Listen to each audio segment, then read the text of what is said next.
de la rubrique psycho. Donc aujourd'hui ce sera une vidéo sur l'angoisse et l'anxiété. Donc quelles sont les différences entre les deux, quelles sont les similitudes entre les deux, et voilà quoi, quelles sont un peu les différentes façons dans lesquelles moi je les ressens. Et puis bah voilà, donc comme d'hab j'ai pris mes petites notes, hein. Voilà, parce que j'essaye de vous faire, parce que ce que moi je ressens, c'est pas forcément les choses qui sont réelles, et par rapport à tout ce qu'on a pu m'en dire là-dessus, par rapport à les psychiatres, tout ce qu'ils peuvent dire et tout, des fois j'arrive à mélanger un peu les trucs. Donc j'essaye de faire un peu des recherches quand même avant, pour éviter de vous dire quand même n'importe quoi, parce que c'est pas le but et ça vous aiderait pas. Donc voilà, alors moi ce que j'ai trouvé donc sur l'anxiété, sur l'angoisse, donc déjà l'anxiété c'est un état psychologique et physiologique, donc elle se distingue par la peur, on la fuit ou on l'évite, elle peut créer des palpitations, de la fatigue, un sentiment de malaise, de l'agitation, de l'irritabilité, un peu comme ma vidéo précédente sur les attaques de panique, mais en moins violente. L'anxiété c'est quelque chose en fait qui va se manifester dans une courte durée. On va être anxieux pendant, par exemple, je sais pas, de l'anxiété, on peut l'avoir avant de passer un examen, ou on a peur de... voilà, l'anxiété c'est pas quelque chose de très fort en fait, c'est quelque chose qu'on peut passer, on peut facilement passer par-dessus, c'est juste un sentiment en fait, l'anxiété.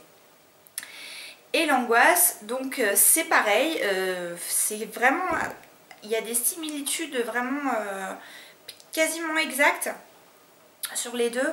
Donc c'est pareil, elle peut se manifester par un sentiment de malaise, d'agitation, d'irritabilité, on essaye de la fuir aussi, et on peut aussi avoir de l'angoisse sur un fond d'anxiété. En fait, l'anxiété peut engendrer de l'angoisse. Donc l'angoisse c'est quelque chose qui est quand même beaucoup plus forte, parce que c'est quelque chose qui dure. L'angoisse c'est vraiment quelque chose qui va vous prendre de l'intérieur et qui peut vous empêcher de faire quelque chose. Enfin moi ce que je dirais c'est que l'anxiété ne vous empêche pas forcément de faire quelque chose, mais l'angoisse peut vous empêcher de faire quelque chose, parce que les signes de l'angoisse peuvent être très forts et peuvent très vite faire que vous ne pouvez plus, vous n'êtes plus en état tout simplement de faire ce que vous étiez censé faire. Donc vous pouvez être angoissé, je sais pas moi, avant de sortir, vous pouvez être angoissé par exemple, qu'est-ce qui peut vous angoisser? Vous avez peur de quelque chose, par exemple, je sais pas, vous avez la phobie des araignées, ça vous angoisse, c'est quelque chose qui vous tétanise, qui vous empêche de bouger. Vraiment, je dirais que c'est ça. Donc, comment on les traite? Alors, comment on les traite? Eh ben, il n'y a pas 15 000 façons de traiter l'anxiété et l'angoisse. Les choses les plus souples, les moins radicales, ce sont les exercices de relaxation, quels qu'ils soient, que ce soit par la respiration, de la sophrologie, des massages, la réflexologie au niveau donc de la voûte plantaire, voilà, tout ce genre de petites médecines douces, de l'acupuncture, de la comment on appelle ça, si vous allez chez un magnétiseur, les choses comme ça peuvent vous aider à réduire cette anxiété, ou avec une petite psychothérapie, avec un psychologue, pas forcément un psychiatre mais un psychologue, peut vous aider facilement à réduire cet état de stress, d'angoisse et ce fond d'anxiété. Sinon il y a évidemment les médicaments qui sont les anxiolytiques, qui sont principalement donnés en principe dans les cas d'angoisse et d'anxiété. On prend des anxiolytiques Sinon on peut prendre tout ce qui est anti-stress, donc par les plantes, donc du zinc, du magnésium, des choses comme ça qui font qu'elles vont soulager. Le millepertuis aussi, alors attention au millepertuis, il n'est pas compatible si vous avez déjà un traitement médicamenteux prescrit par votre médecin. Il faut traiter le millepertuis avec beaucoup de prudence. Donc vraiment, il y a... qu'est-ce qu'il y a d'autre comme plante? Enfin, il y a, vous irez voir, j'essaierai d'aller chercher également, mais je sais qu'il y a pas mal de plantes qui sont faites pour vous déstresser, que ce soit en homéopathie, en herbothérapie, etc. Ça peut aussi être une nouvelle hygiène de vie, parce que les choses que vous faites au quotidien peuvent vous amener à créer et à répéter cette sorte d'angoisse et d'anxiété. Donc le fait des fois de changer d'hygiène de vie, de changer peut-être certains horaires, certains fonctionnements, par exemple vous levez plus tôt le matin ou vous levez plus tard le matin, des choses comme ça peuvent petit à petit vous enlever vraiment ce fond d'anxiété et cette angoisse qui peut être liée à un mode de vie que vous avez et qui ne vous correspond pas forcément. Ensuite, on a des thérapies cognitives comportementales, voilà. Donc comme je vous ai dit, des thérapies qui vous apprennent à gérer votre temps et tout. Alors, moi, comment se manifestent mes angoisses? Parce que, on va dire que moi j'ai un fond d'anxiété qui est global, parce que j'ai peur toute la vie en général. Donc comme ça c'est réglé. J'ai très peur de sortir de chez moi. Pourquoi? J'en ai absolument pas la moindre idée. C'est encore en cours de, je dirais, de développement et de recherche. Comment se manifeste chez moi? C'est plus des crises d'angoisse. Alors, les crises d'angoisse, comment elles se manifestent chez moi? Donc, j'ai pu vous dire que j'avais fait des attaques de panique, donc que je ne fais plus, donc dans ma vidéo précédente. Et là en fait je fais quand même des crises d'angoisse, donc ça c'est quelque chose que je n'arrive pas à me débarrasser et qui me pèse vraiment au quotidien. Donc en plus de mon trouble bipolaire, j'ai toujours ce fond d'angoisse qui me prend aux tripes et qui m'empêche de vivre tout simplement. Donc comme je vous l'ai peut-être souvent dit, les gens qui ont parlé un peu avec moi, auxquels j'ai pu répondre un peu, savent qu'en fait moi quand je veux sortir de chez moi, et ben tout simplement ça va être une douleur dans le ventre, dans les intestins notamment, donc c'est pas super glamour, hein, l'envie d'aller aux toilettes, l'envie très pressante d'aller aux toilettes. Je peux aller aux toilettes, donc avoir des diarrhées. Je peux y aller peut-être entre 5, 10, 15 fois avant de pouvoir sortir. Heureusement, c'est pas tout le temps comme ça. Il y a des fois où je peux quand même sortir sans forcément aller aux toilettes avant, heureusement. Mais voilà, enfin c'est quelque chose, donc ça me prend avant. Quand je sors, et ben c'est ça l'angoisse en fait. C'est que comment je vais faire si j'ai envie d'aller aux toilettes? Mais quand je vous dis aller aux toilettes, c'est vraiment les diarrhées. Imaginez que vous avez, tout le monde a eu dans sa vie une grosse gastro, où d'un seul coup ça nous prend, on a le ventre qui nous tortille, ça fait un mal de chien, et on serre les miches à mort, parce que on sait qu'on a envie d'aller aux toilettes, et que bah voilà, c'est maintenant ou jamais. Donc en fait, pour ceux qui n'ont jamais eu de grosses crises d'angoisse, et ben en fait, si vous avez déjà eu une grosse gastro avec ce mal de ventre qui vous tortille les entrailles, et ben c'est exactement ça. Voilà ce que je ressens au quotidien. Donc vous pourrez imaginer vraiment le truc, c'est génial. Donc évidemment j'ai mon traitement qui atténue heureusement tout ça, mais bon c'est quand même pas une vie de prendre, d'être gavé d'anxiolytiques et d'antidépresseurs pour pouvoir sortir de chez soi, ne serait-ce que d'aller faire ses courses à 8 km de chez soi. Quand je vous dis que c'est terrible, c'est terrible. Donc vraiment tout ça. Après, ça peut se manifester aussi ou le fait que quand vous avez très mal au ventre comme ça, et ben forcément vous avez du coup la tête qui tourne parce que vous luttez. Et des bouffées de chaleur surtout qui peuvent arriver parce que forcément ça monte d'un coup et pouf, vous êtes tout paniqué. Et enfin moi c'est vraiment mon quotidien et ce qui me gêne vraiment le plus dans la maladie, c'est ça en fait. Parce que du coup vous vous coupez un peu du monde et c'est surtout que vous vivez plus parce que vous êtes obligé de penser à tous les endroits où vous pourrez vous arrêter. Vous avez toujours dans votre sac un paquet de lingettes intimes au cas où il faille aller entre deux arbres, assouvir ce besoin qui est à la fois naturel mais qui vous pourrit la vie parce que il n'est pas naturel dans le sens où c'est votre corps qui le provoque et votre cerveau qui le provoque et que c'est pas tout simplement une envie naturelle qui vous vient parce que voilà c'est votre transit qui est comme ça et puis c'est tout quoi. Donc c'est super déstabilisant, c'est super gênant. Franchement, je connais rien de plus humiliant que ça, vraiment. Le plus dur, je dirais, c'est d'oser en parler quand on sort, en fait. Parce que tout le monde connaît un peu quand même cette chose-là.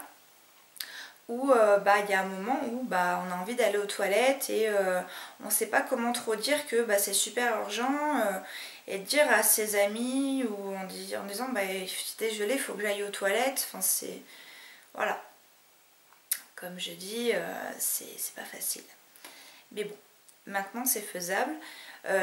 Sachez, si je peux vous aider, si vous connaissez un peu ce genre de soucis, pendant que ça arrive, essayez pareil toujours de respirer par le ventre et d'essayer de reprendre votre calme parce que c'est hyper important. Plus vous paniquerez, et moins vous pourrez faire face en fait à cette crise. Et même si il faut quand même quoi qu'il arrive que vous alliez aux toilettes parce que c'est là et c'est inévitable, déjà ça atténuera la douleur. Et rien que dans le fait d'atténuer la douleur, je peux vous garantir que c'est déjà beaucoup plus facile au niveau du temps pour pouvoir trouver un endroit où ça sera possible quoi. Donc bien respirer par le ventre, essayez soit carrément d'aller chercher, comme dirait mon psy, votre douleur, aller à la rencontre de votre douleur, analyser cette douleur, pourquoi elle est là, n'essayez pas de la faire, de l'éviter, plonger au cœur de cette douleur et normalement elle devrait s'estomper. Si vous voulez vraiment essayer de l'éviter parce que voilà, si vous êtes en pleine panique, à ce moment-là, essayez d'être rationnel, de dire, imaginez-vous, alors je sais c'est le truc con, hein, mais il n'y a pas de petites astuces débiles, au contraire, je pense que toutes les petites astuces, aussi débiles qu'elles soient, sont bonnes à prendre. C'est de penser à des trucs sordides. Mais quand je vous dis des trucs sordides, par exemple, pensez aux personnes. Moi, des fois, je pense aux gens pendant la guerre. Quand ils étaient dans les tranchées, eux, ils n'avaient pas le temps de se poser la question est-ce que j'ai le temps d'aller aux toilettes ou pas. C'était des gens qui étaient mal... Enfin, qui mangeaient mal, qui vivaient dans des conditions d'insalubrité mais terribles et eux ils y arrivaient quoi. Donc pourquoi pas vous vous pouvez en 5 minutes trouver un endroit, que ce soit un bar, un établissement médical, un lieu public où vous pouvez je dirais assouvir cette envie naturelle alors que ils ne pouvaient pas bouger sinon ils allaient mourir.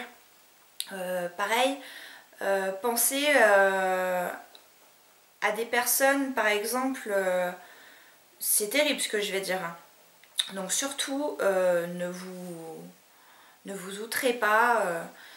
C'est juste pour essayer de se remettre un peu à niveau et de redescendre sur terre. D'éviter de penser qu'il y a sa petite personne et de se centrer vraiment sur cette douleur. Pensez à ces personnes qui ont été tuées dans les génocides, les juifs, que ce soit des enfants, des personnes qui étaient dans des conditions pareilles, sordides, et qui eux devaient sûrement ressortir ça, et qui ils y arrivaient et ils n'avaient pas le choix, ils vivaient comme ça. Donc il y a un moment où il faut quand même qu'on se dise que on n'est pas à 5 minutes près, c'est pas la peine de paniquer, on va y arriver, on peut le faire. C'est surtout qu'on peut le faire, on va y arriver. Alors c'est facile pour moi, je dis ça, il y a des fois où j'y arrive pas, hein. Il y a beaucoup de fois où j'y arriverai pas, mais je vous jure que par rapport à avant, c'est beaucoup plus faisable.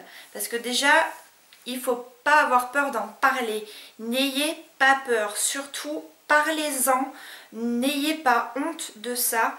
Vous verrez que les gens, ils sont pas si méchants qu'on peut le penser, et qu'ils arrivent à comprendre. Dites-leur simplement, je suis désolée, je me sens pas très bien, j'ai vraiment besoin d'aller aux toilettes, je m'en excuse. Je vous jure qu'ils ne vous jugeront pas. Vraiment, j'ai pu le tester avec des amis et avec des personnes que je connaissais pas forcément. Je leur ai expliqué, je leur ai dit écoutez, j'ai un peu peur de sortir parce que quand je sors, il y a des moments où si je me sens pas bien, faut absolument que j'aille aux toilettes et c'est super gênant. Et moi, les personnes m'ont toutes dit la même chose, c'est pas grave. On comprend, on a tous eu un moment où on se sentait pas bien, où on a eu envie d'aller aux toilettes, on comprend, il n'y a pas de souci, surtout te tracasse pas, et vous verrez qu'une fois sur deux, vous y penserez même pas, parce que vous êtes déjà rassuré du fait que les personnes qui sont avec vous, voilà, elles vous aideront en fait, elles vous aideront. Donc vraiment, voilà. Donc voilà, c'est moi mes crises d'angoisse. Comment elles se manifestent le plus souvent, enfin la plupart du temps en fait, c'est tout le temps comme ça.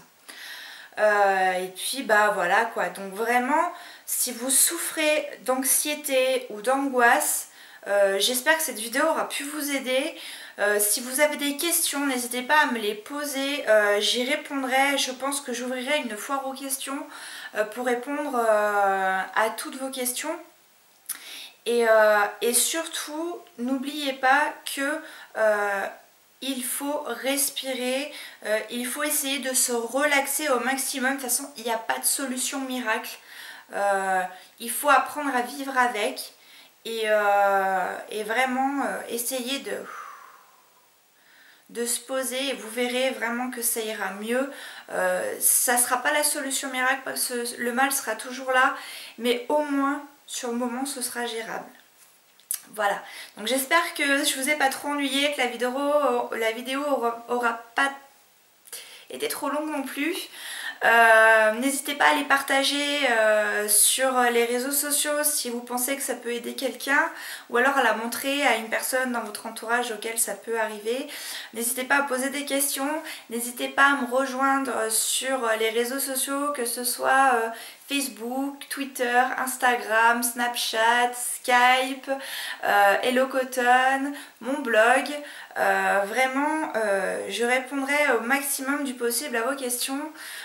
Je sais que cette rubrique vous plaît beaucoup, donc je vais essayer de continuer comme ça, avec des vidéos telles que l'hyperphagie, qu'est-ce que l'hyperphagie, par exemple aussi peut-être des méthodes de relaxation, si vous avez des idées de vidéos ou que vous voulez des idées de vidéos, surtout n'hésitez pas. N'hésitez pas également à vous abonner pour avoir plus de vidéos et pour être informé à chaque fois qu'une vidéo sort, c'est pratique. Et moi ça montre aussi que du coup vous vous intéressez un peu à ce que je fais. Et puis voilà, et puis moi je vous dis à très bientôt pour une nouvelle vidéo. Ciao!